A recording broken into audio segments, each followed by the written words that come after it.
છોકરી જોવાની વસ્તુ નથી, ઓળખવાની વસ્તુ છે. દીકરીને જાણીને પરણાવો, જોઈને પરણાવો છો. મા બાપે ટિકિટ રાખવી જોઈએ 10-10 રૂપિયાની, જોવા આવતા હોય તો. દીકરીને ઓળખીને લઈ જાય. અને મા બાપ બી એને બ્યુટી પાર્લર મોકલે ને આ કરે ને સારામાં સારું પંજાબી પહેરજે ને ફેશિયલ કરાવ ને રોજ ફેશિયલ કરાવીને રહેવાની છે. જેવી છે તેવી સ્વીકારે, એનું નામ પ્રેમ. આ બધી કાજોલ ને ઐશ્વર્યા રાય ને આપણે જોઈએ છે, એના પર તો કેટલું મેકઅપ મેને કામ કર્યું છે. એના ડ્રેસ મનીષ મલ્હોત્રાએ કર્યા છે. એની પર કેમેરો ફરે છે ત્યારે આવી રૂપાળી લાગે છે લાઇટો કરીને. અજય દેવગને કે અભિષેકે તો એને સવારે ઉલી ઉતારતી જોવાની છે લક કરીને. એવી ગમે છે તો પ્રેમ છે, બાકી આકર્ષણ છે. જોવાથી થાય ને એને તો આકર્ષણ કહેવાય, જાણવાથી થાય એને પ્રેમ કહેવાય. અને આ વાત આપણી દીકરીઓને આપણે પણ શીખવવાની છે. મમ્મીઓ બધી એમ કે તને ખબર નથી દુનિયા કેટલી ખરાબ છે, કોલેજમાં ના મોકલે, આમ ના કરે, ભણાવે નહીં. ખરેખર સત્ય એ છે કે દીકરીને તૈયાર કરીને કોલેજમાં મોકલો. ગલીન નાકે 25 ઉભા રહેતા હોય પણ એની સામે ના જુએ એવી તૈયાર કરો ને. કોઈ એની પાછળ પાછળ આવતું હોય રાતે તો ઊભી રહે આપણી દીકરી, ચલ ઘેર આવું જ, પપ્પાને મળવું જ, લેતી જવું તને. ખાલી ખાલી પાછળ શું કામ આવે છે? જોડે જોડે ચાલ વાતો કરતા જઈએ. આપણે બધા ક્યાંક કશેક ભીતરથી બહુ ડરેલા છીએ અને આપણને બધાને એવું લાગે છે કે આ ભય આપણા સંતાનમાં ટ્રાન્સફર કરી દઈએ.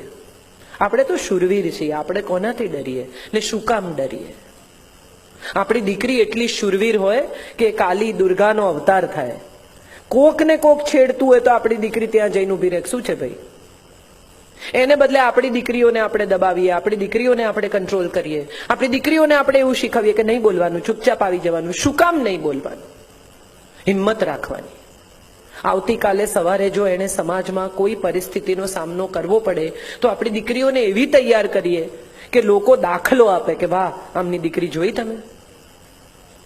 એ બહુ મહત્વની વાત છે. અને એવી દીકરી જ્યારે પરણીને કોઈને ઘેર જાય છે, રાવણ દીવો એક્સચેન્જ કરે છે. ખબર છે કોઈને વિધિમાં? એક માં બીજી માને રાવણ દીવો આપે જ્યારે લગ્નની વિધિ થાય ત્યારે. એ કેમ આપે છે ખબર છે કોઈને? મારા ઘરનો દીવો હવે તારે ઘેર આવે છે અને તારા ઘરનો દીવો હું લઈ જાઉં છું. આપણે અજવાળું વહેંચીએ છીએ. આ ભાવના સાથે રાવણ દીવો એક્સચેન્જ કરવામાં આવે છે. આ કોઈ એક વિધિ માત્ર નથી, એની પાછળ રહેલી ભાવના બહુ ખૂબસૂરત છે, બહુ સુંદર ભાવના છે એની પાછળ. તમે વિચાર કરો કે વહુ ઘરમાં આવે એની સાથે અનાજના લોટાને ધક્કો મારે. કેમ મારે?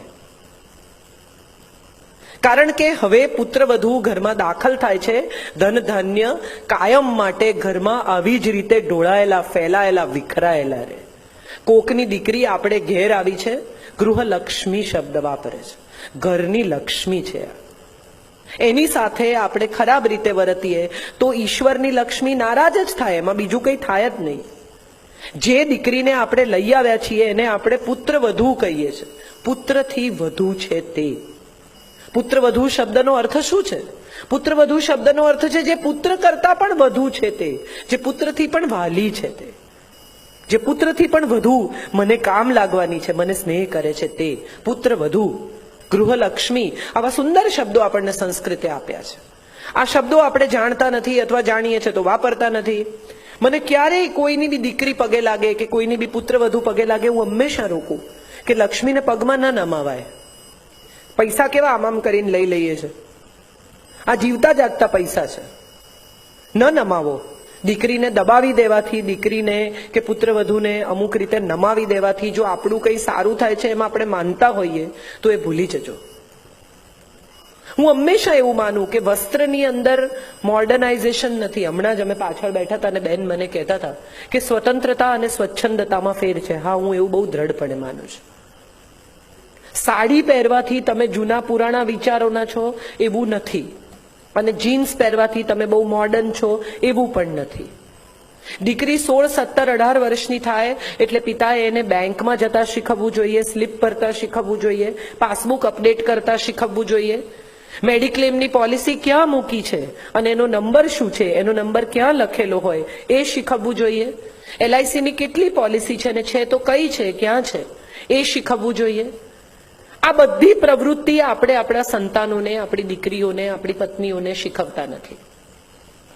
બધાને એમ થાય બૈરાન શું શીખવવાનું, બૈરાન હું કામ.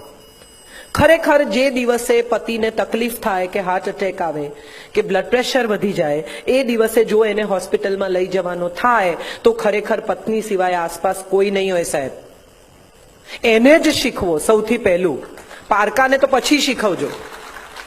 સૌથી પહેલું એને શીખવો કે આ મેડિક્લેમની પોલિસી, એનો નંબર અહીંયા લખ્યો છે, આ કેશલેસ છે, કોઈ દિવસ જરૂર પડે તો આટલી હોસ્પિટલ નજીકમાં છે, એ કેશલેસ પોલિસીને ટ્રીટ કરે છે, તું મને લઈ જજે. આપણે ન ઈચ્છીએ કે કોઈને તકલીફ પડે, પણ પડે તો એને માટે તૈયારી તો રાખવી પડે. હું એવું માનું છું કે શૌર્ય અહીંયા આવે છે. ખાલી કોઈને દબાવી દેવાથી, કોઈને મારવાથી, કોઈની ઉપર દાદાગીરી કરવાથી જો આપણે શૂરવીર પુરવાર થતા હોઈએ તો એ શૂરવીરતા નથી, એ વધારે નિર્બળતા છે.